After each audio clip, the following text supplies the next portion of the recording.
हर हर छंते मंगला भरते इंगे राजू बंखू हर हर छंते मंगला भरते इंगे राजू बंखू।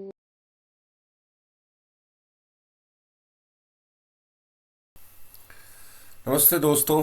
मैं शैलेश हिमालय से हिमालय की अनकही बात को, मुद्दों को, संस्कृति को, पर्यावरण को, यहाँ के भोजन को और साथ में ऐसे ढेर सारी दिलचस्प किस्से कहानियों को अपने चैनल हम यानी कि हिमालय एंड मी के माध्यम से आपके बीच ला रहा हूँ। आज इस कड़ी में हम एक बेहद रोचक ट्रैक की बात करेंगे जो है तो बहुत छोटा लेकिन बेहद खूबसूरत। ये ट्रैक है चंपावत से मायावती आश्रम का ट्रैक। दोस्तों, किस मौसम में जाना है ये तो मैं नहीं बता सकता, लेकिन बरसात के लिए ट्रैक बिल्कुल भी मुफीद नहीं है, खासकर ऐसे लोगों के लिए जो लीच यानी जौंक से बेहद नफरत करते हैं। जौंक एक छोटा सा कैटरपिलर जैसा दिखने वाला खून पीने वाला कीड़ा है जो स्तनपायी जीवों के खून पर ही अपना जीवन यापन करता है। यह इंसानी और स्तनपायी जीवों के शरीर की खुशबू पाकर आकर्षित होता है और शरीर के निचले भाग से चिपक कर खून पीना शुरू कर देता है। कुछ लोग जोंक से बचने के लिए अपने मोजों और पैरों पर नमक का पानी लगाते हैं। हाँ, मैंने तो ऐसा कभी किया नहीं, लेकिन हाँ सुना है मैंने कि इससे कुछ हद तक निजात मिल जाती है। एक अच्छी कंपनी का डीट ऑयल काम कर जाता है और मैं अक्सर वही प्रयोग में लाता हूँ। फिर भी कभी कभी चूक तो हो जाती है, और जिस दिन ये चूक होती है जौंक उस दिन जमकर पार्टी करती हैं। ज़्यादातर लोग जो अक्सर ट्रैकिंग करते रहते हैं वे जानते हैं कि किसी भी ट्रैक की शुरुआती हिस्से में अक्सर जौंक से सामना हो ही जाता है। नए लोगों के लिए तो एक खून पीने वाले जॉम्बीज की तरह ही होते हैं ना। ट्रैक की शुरुआत से पहले ही आपको डरा देना मेरा उद्देश्य है ही नहीं। बस ये बता रहा हूं कि इन हिमालयी जंगलों में रहने वाले छोटे से छोटे प्राणी को भी इंसान की मौजूदगी की कितनी जरूरत है। इन वर्षावनों की हम पर निर्भरता को हमने हमेशा अपनी धन्यता समझना चाहिए।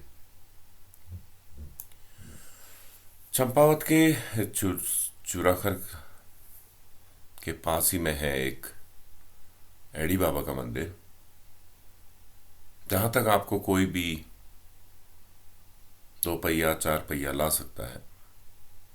इस मंदिर से 100 मीटर नीचे ही हमने अपना टेंट लगाया हुआ है। इस इलाके में मैन ईटर के हमले अभी हाल में ही रिकॉर्ड हुए हैं। सुना मैंने कि इस इलाके में 2 पिजड़े भी लगाए गए हैं, और ये बात मुझे ट्रैक से लौटते हुए पता चलती, वरना तो भैया इस ट्रैक से तौबा ही करते। बेमौत कौन मरना चाहेगा। सुबह उठकर टेंट समेटा, गाड़ी में संभाल दिया और हम मायावती की तरफ चल दिए एक छोटा सा डे पैक के साथ। चारों तरफ बहुत सुंदर बुरांस खिले हुए हैं। दूर दूर तक जहां तक भी नजर जा रही है लाल बुरांस दिखाई दे रहे हैं। ऐसा लगता है जैसे लाल रंग भर दिया है प्रकृति ने में किसी ने। बुरांस का तो आजकल महिलाएं जूस भी निकाल रही हैं। वैसे आप एक ताजा बुरांस का फूल लीजिए, उसमें घास की एक स्ट्रॉ बनाकर डालिए और पी जाइए। ये था बुरांस का एक शॉट। आपको मजा ही आ जाएगा। हमको तो बहुत मजा आया। जहां पर भी हम थकते बस यही करते। पानी तो रखना ही चाहिए साथ में। यदि उस इलाके के बारे में आपको ज़्यादा खबर नहीं है तो थोड़ा बहुत खाने को भी कुछ रख लेना चाहिए। रास्ते पर सीमेंट की कुर्सियां लगी हैं जो घूमने वाले की सहूलियत के लिए शायद लगाई गई हैं। ऐसा लगता है कि मायावती आश्रम से साधक यहाँ तक पैदल वॉक करके आते होंगे और जंगल की आवाज़ों के बीच यहाँ पर समय बिताते होंगे। दुनिया भर की चिड़ियाँ इस सीजन में मीटिंग भी करती हैं। अब खाने को प्रचुर मात्रा में कीट पतंगे इन्हीं फूलों के कारण आते हैं, तो भला अपने बच्चों को इतना भरपेट भोजन तो वर्ष के इसी मौसम में उपलब्ध चिड़ियाँ करा सकती हैं। बुरांस ने तो इन कुर्सियों को भी अपने रंग में रंग दिया है। बुरांस की ये मोहब्बत देखकर मुझे कवि अज्ञे की एक कविता के कुछ अंश याद आ गए। नई धूप में चीड़ की हरियाली दुरंगी हो रही थी और बीच बीच में बुरांस के गुच्छे गुच्छे गहरे लाल और लाल फूल मानो कह रहे थे, पहाड़ों के भी हृदय हैं, जंगलों के भी हृदय हैं। जी हाँ, क्यों नहीं होंगे जंगलों के हृदय? अगर नहीं होते तो फिर प्रकृति से जुड़े लोग कैसे बार बार इनकी तरफ आकर्षित हो जाते। चंपावत से मायावती जाने वाले इस ट्रैक का उपयोग बहुत लंबे समय पहले, जब सड़कें कम थी और गाड़ियां बहुत सीमित थी, तो लोग अपने बीमार परिजनों को मायावती आश्रम के अस्पताल में इलाज के लिए जाते थे।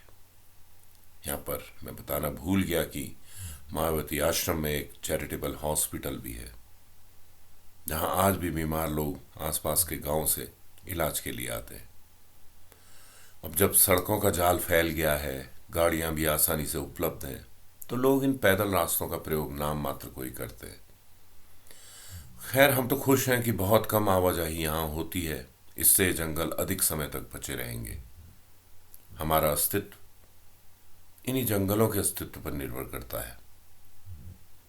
बुरांश में खुशबू नहीं, फिर भी वे कीट पतंगों को, पशु पक्षियों को, सबको अपनी तरफ आकर्षित कर लेता है।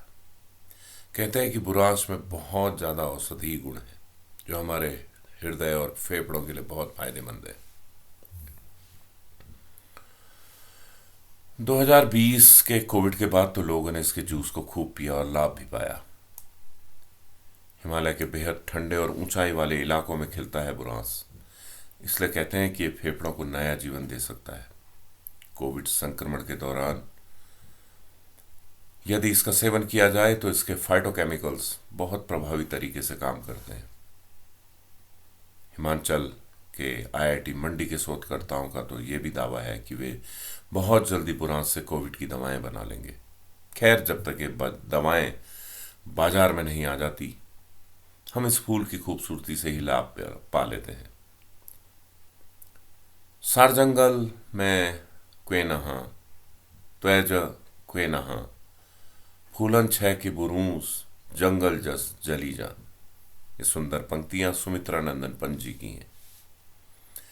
सारे जंगल में तेरा जैसा कोई नहीं है। आहा, क्या बात कह दी।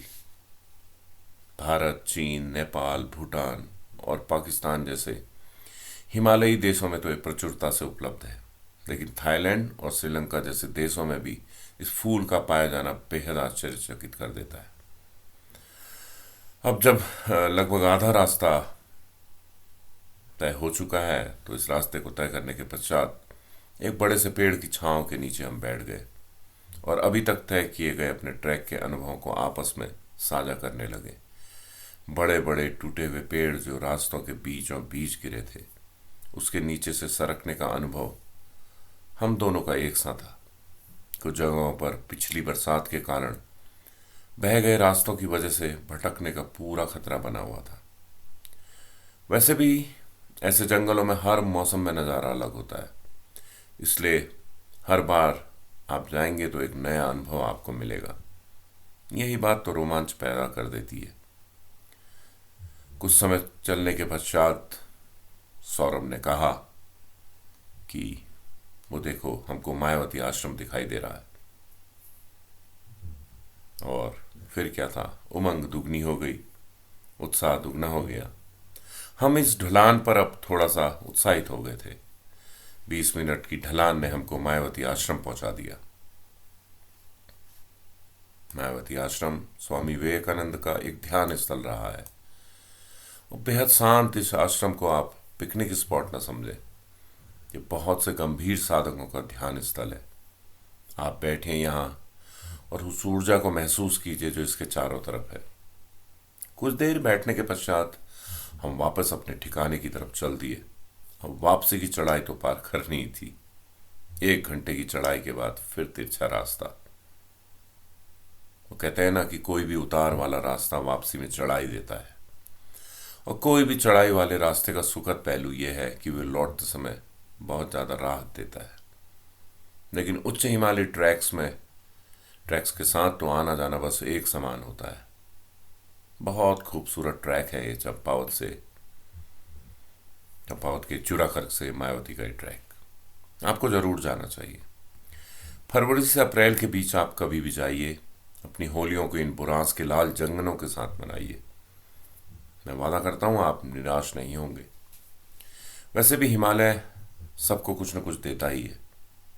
अब आप याचक बनकर जाएं या फिर मालिक बनकर, यह आप पर है। बुरास का जूस आपके शरीर को ताजगी देता है, फेफड़ों को, दिल को ताकत।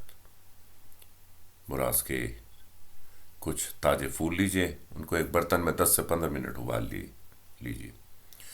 साथ में 2 से 4 लौंग भी उबाल लीजिए। ठंडा हो जाए तो छान लीजिए।